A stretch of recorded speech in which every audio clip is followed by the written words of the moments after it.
In this special episode, I sit down with Sir John Key, the head of the country's biggest bank, to talk debt stress, China and more.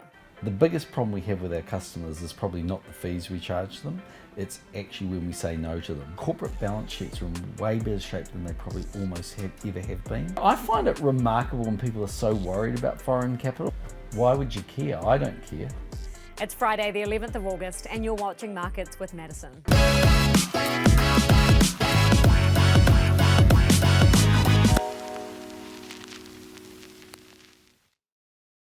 I want to start by saying this show is not a place for politics. I've always made that pretty clear. So some people won't like that I'm interviewing John Key in today's ep. But regardless of his previous career, he now holds a very important position. He's the head of ANZ, our biggest bank that controls 1 in 2 New Zealanders' money. Arguably a more important job than being Prime Minister. An inquiry is currently underway into banking profits, and no doubt he has something to say about BlackRock's $2 billion move here this week. He also advises big businesses on China, and we all know their economy isn't looking too good. So John, thank you so much for your time. Good to see you. Pleasure, thank you. And thank you for having us in your office. Yes, no problems. You blocked the view, but outside that is very nice when you're normally up here, so it's all good. It is nice, but it was far too bright for us. Yes, Sorry about that. Indeed. A lot of responsibility in this office. What responsibility do you feel when you're in here, and how does it compare with other offices you've held? Yeah, well, obviously I've been fortunate enough to enjoy being in the most important office in the country as Prime Minister, but this is also a very important office. ANZ is a very big bank, obviously the largest bank in the country. We have a banking relationship with 1 in 2 New Zealanders. 1 in 3 home loans are written with this bank. We're pretty much the biggest in every category that we operate in. So banks have a very special place in the economy and in society because of the systemic risk. I mean, if we went broke and you were theoretically to lose your money, then that would be devastating for millions of New Zealanders. It doesn't really matter whether you're ANZ or BNZ or Westpac or whatever it might be, that position's there. And that's why we're highly regulated. But obviously that's the sort of, the way you would deal with all of that. And there are lots of provisions for how banks, are kept afloat even if they go broke. That's the ambulance at the bottom of the cliff. The real way is to make sure you never get to that position. So we have a lot of responsibility in the way that we manage the business and make sure that we never get to the point where we're in trouble and go back to the 1990s when BNZ went broke. I don't think anyone ever wants to see that again. Whether or not you agree that you make too much or too little money, I'm not going to bring that up for No. debate here, but the fact is, and potentially the issue is, that you're making money at a time where a lot of people are struggling. So how do you handle the optics of that, being a multi-billion-dollar profitable organisation when the rates that you're charging people are hurting them? Yeah, so I think the first thing that's worth remembering is the bit that's hurting them more is that interest rates are rising. And they're not rising because ANZ or any other bank is driving them up. They are based off what the Reserve Bank sets as the official cash rate, and then our ability to fund ourselves above that, cash rate. And so the reality is we don't have the luxury of saying, back when interest rates were lower and we paid you very little for the money you have in the bank, versus now when we have to pay a lot more for the money in the bank, or a lot more if we go into a bond issuance, for instance, to have the funds to lend to New Zealanders.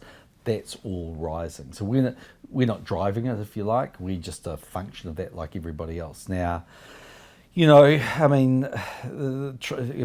funny thing is actually, and I know this sounds strange and a lot of people might disagree with me, but the biggest problem we have with our customers is probably not the fees we charge them.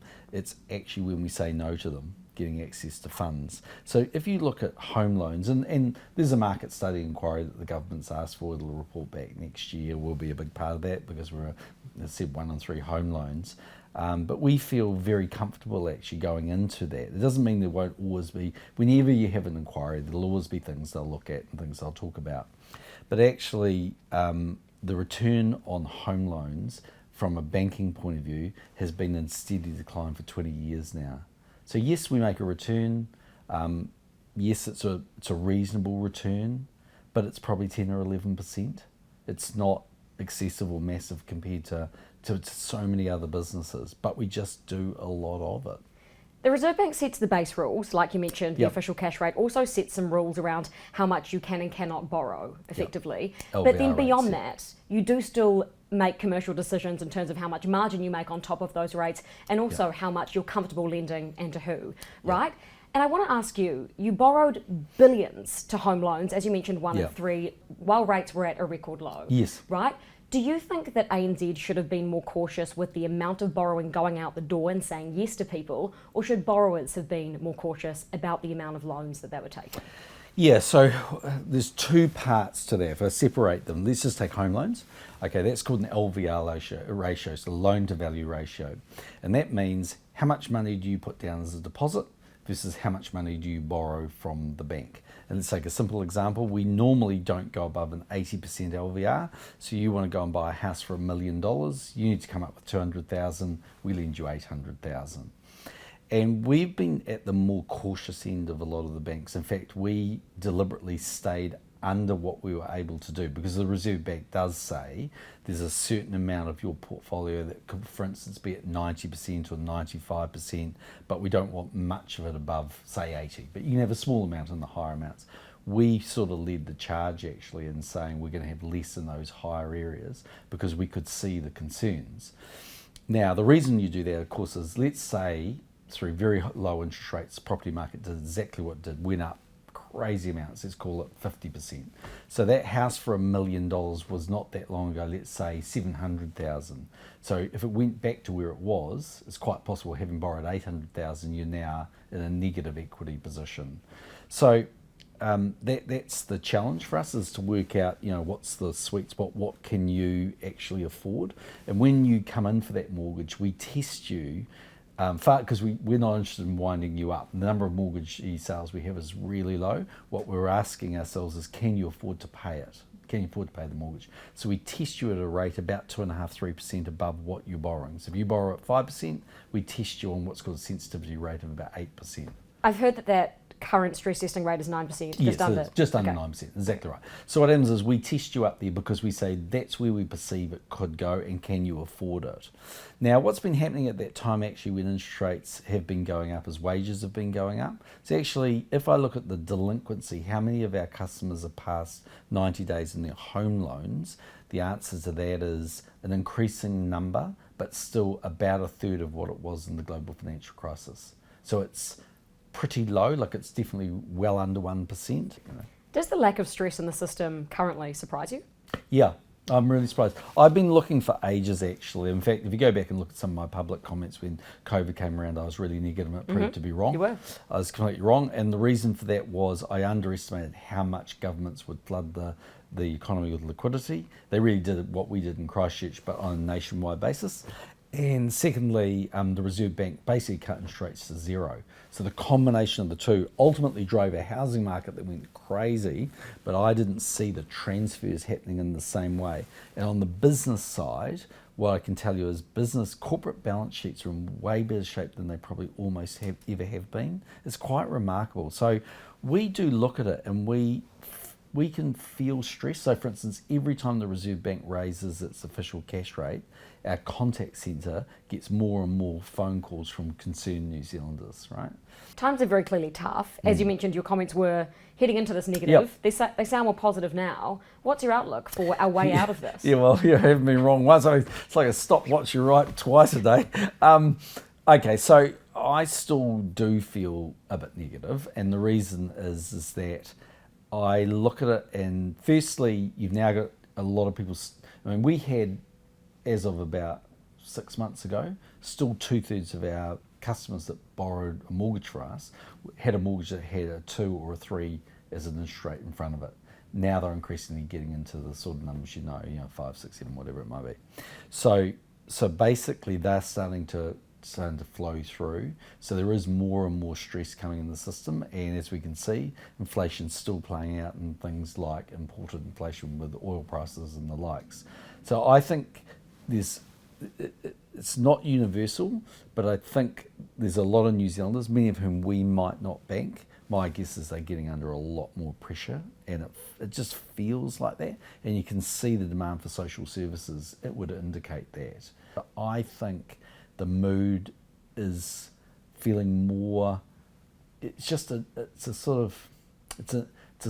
a feeling that we're in a malaise, that we're not doing that well, that Australia's doing better than us, that other countries are doing better than us, and it doesn't matter whether it's ram raids or it's, as say, the demand for social services and food banks or whatever it is, demand on mental health services, to me it just feels like people are really concerned about where the country's going. Do you share that view? A little bit, yep, if I'm really honest. I think, look, obviously I come from a very biased position, so people will take it for, see it for what it is. But I think over the last 6 years, you'd really have to say in every single one of the government's core critical issues that it has indicated that it's worried about, every one of those social indicators have got worse.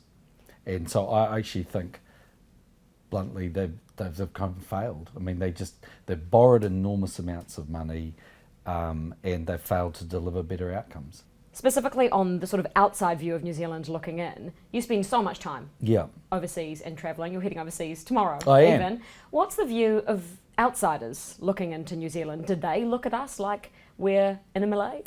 Depends on who you're asking. I think people that really look at our economic data are starting to get a little bit more concerned. They look at the current account deficit and various other things. I think the rating agencies have been having a little bit of a think about where New Zealand's placed. So some business people that operate in New Zealand can see the environment under pressure.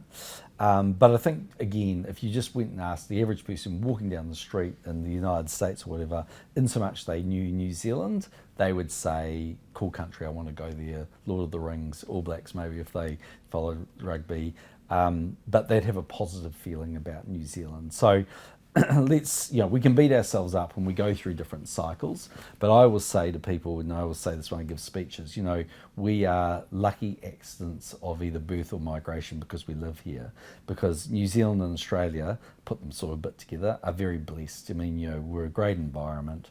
We can deal with any of the issues we've got through migration or whatever it might be. If we've got an ageing population, we are geographically, that tyranny of distance has moved from something that worked against us to something in our favour. We're still a beautiful place to visit. We've got very arable land, great sunshine. I mean, we've got our fair share of challenges, but compared to the rest of the world, I still think we're pretty darn good. What about us as a market to invest in? There's a lot of money flowing in here, including from BlackRock this week. Yeah, I saw that with BlackRock. What do you make of all of that? I'm not surprised in BlackRock's case. I mean, they're very big into what's called the ESG space, so they look. They don't call it ESG anymore. They say that's weaponised. Oh, okay, they've banned that term. Oh, okay, right. Well, I still call it ESG. So, but the long and short of it is they're colossal fund, and the probability of finding some people that would want to invest in renewable energy in a stable country like New Zealand, that's not going to be very hard to do, right? I think New Zealand's become a harder place to invest in. How so? Well, I mean, the current government's made various changes, and it hasn't really looked like it's been that welcoming to foreign capital, and there's just lots of different things. I mean, I find it remarkable when people are so worried about foreign capital. I mean, I saw it last night. I saw, I think Greenpeace were on TV going, oh yeah, we want renewable energy, but we don't want foreign capital. Well, who do they think is going to fund this stuff, and why would you care? I mean, if you care about the environment, if the number one thing you're worried about is the impact on CO2 emissions and the likes, and getting rid of Huntly being coal-fired and turning on a new, wind farm or a new hydro facility or whatever it might be, that's what you should care about. Whether that money comes from an investor who lives in Israel or New York or wherever, why would you care? I don't care. But I think people might care about who we're then tied to and how that looks geopolitically. But are we tied to them? I mean, for a start, if we live in a world, I mean, the United States, from what I can see, is in a sort of, a very aggressive stance towards China at the moment. You can debate the rights and wrongs of that. But by the way, the Chinese are still the largest buyers, I think, of their US treasuries. And so, they have huge amounts of investment to keep their budget deficit afloat, but they seem to not like them very much. So, capital isn't terribly patriotic. It moves to where it thinks the returns are. Now, you can sit there and say, well, I don't like the idea that someone gets returns, but if you want outcomes, and infrastructure costs a lot of money, you should do it. And then the question will be, can anyone actually really take that away? I mean, if someone comes along and builds a massive, let's say, wind farm or solar farm in New Zealand, it's not like you can pick that up and transport it. So what are the real risks to New Zealanders? And they'd say, well, profits would flow offshore. And I'd say, well, okay, fine. But then show me the domestic capital that will support that. And the answer is it's not there. Actually, the advantage for New Zealand is dealing with everyone and trading with everyone and having investments for everyone. I think the people that don't like foreign capital don't like the concept of foreign capital. It's far less to do with whether it comes. Some people will say, I don't like it comes from China, or I don't like it comes from the United States, or whatever. But actually, more what they're worried about is they just don't like foreign capital. How worried should New Zealand businesses and investors here be about China's economy and the state of it? China overall, what I'd say to you is, yeah, 5% sounds good, but it's not nearly as good as what it used to be. Now, it's off a higher base, but I think Blind Freddie can tell you that their economy is under pressure at the moment. And it's driven off a number of things, and there's a number of telltale signs. So post-COVID, most economies have got a big bounce. Everyone expected out of China. You haven't got it. Secondly, their housing market's under tremendous pressure. Thirdly, their local governments have relied historically in the past on big land sales and funding coming from there. That's not happening. Their consumers seem to be increasing their savings rate. So when you look at domestic savings in China, it's going up, not going down. And so they're being more conservative. And I think it's partly a COVID effect. They're saying, we don't know what's going to happen next. We don't have the level of transfers that, say, you had in New Zealand, in the US and the likes. So there's just a lot of different things happening there in China. So there's no question their economy's slowing, but it's still a very big economy for a very small economy like New Zealand. Because don't forget, we sell to a tiny fraction of it. But we rely on it enormously, and Yep. their youth unemployment is on the way up. That's a big problem for them, yeah. Their birth rates are declining. What does that mean for us long term if there's not as many consumers in China that we can sell to, fewer mouths over there for us to feed? Yeah, so firstly, I mean, they're 1.4 billion people. So, yep, we sell $5 billion worth of infant baby formula and lots of kiwi fruit and things to them. But actually, in reality, as every year goes by, more and more people in Tier 3 and Tier 2 cities are becoming middle-income consumers. So the customer base for us is growing, actually, even though their economy overall might be slowing. So I think for New Zealand, we've still got an incredibly bright future with China, as we do with lots of other countries. I hate the question, what keeps you up at night? Yeah. But if you're not worried necessarily about China and tensions between the East and West, Yeah. you say that the vibe here isn't great, but it's not terrible. Money's still flowing into the country. Yeah. What are you worried about? What do I worry Anything? about? Yeah.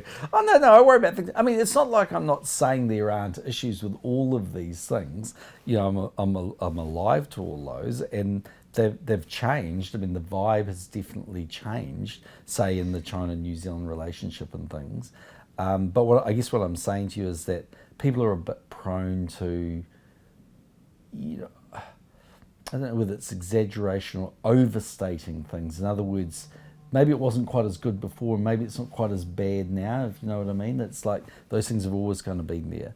But, so I suppose what worries me is I do worry that in the last 6 years, and again, you have to take it, happily accept this as on a, you know, my perspective of the world. But a lot of the reason we campaigned on Ambitious for New Zealand as our slogan for 9 years was I was trying to build a sense of not just national pride, but a sense that we could punch above our weight. And I just wonder whether that ambition is being stripped away a bit at the moment, that the government's sort of telling us that, I don't know, that we're all dependent, and I don't know, that we're not going to reward people that do really well. I mean, yeah, you can spend all your life talking about wealth taxes, but is the problem that New Zealand's got too many wealthy people? I reckon the problem is we don't have enough wealthy people, that there are too many New Zealanders that have to live on, you know, basically their weekly paycheck, when I want people to be ambitious for that. And I worry about that national psyche. I worry about the fact that so many young New Zealanders think the pathway forward is Australia. I mean, honestly, I was in Melbourne last Saturday. I went to a shopping mall, and in 4 or 5 different instances in 15 minutes, I had people coming up to me for selfies. They were all in their early 20s, and they were either New Zealand doctors or New Zealand teachers. Now, it is your birthday. Yes, it's my birthday. Happy birthday. Thank you. I got you a little What a present. way to spend my birthday. Yeah, okay. Thank you for spending it with Madison. us. Yeah, thank you, yeah. It's nothing too special. Oh, okay. And I don't know if I'm allowed to light fire in your ANZ office, yes. but I'm going to anyway. Right, okay, cool. So, You're going I to burn hope- the place down. Yeah, Yeah. exactly. Burn the bank down. Burn the bank down, It's yeah. a carrot cake. Oh, thank you. And, I'm very fond of carrot cake. This is not intentionally blue. No, but here it you is go. anyway. Yeah, okay. And if you could make a wish for New Zealand, Right, okay. either say it out loud, which I'd prefer, or don't. Okay. And then please blow it out for us. Well, if I'm really honest, I wish for a change of government in October.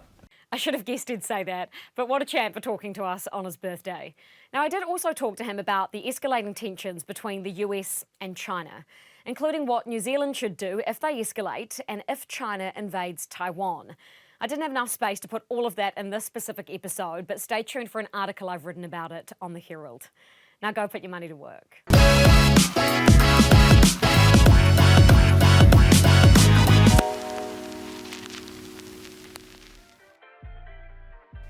Thanks for watching Markets with Madison, the New Zealand Herald show for interested investors. If you want to stay up to date with financial markets, click the subscribe button below and you can watch our other episodes here. Stay up to date with all the business news and numbers as they land on nzherald.co.nz.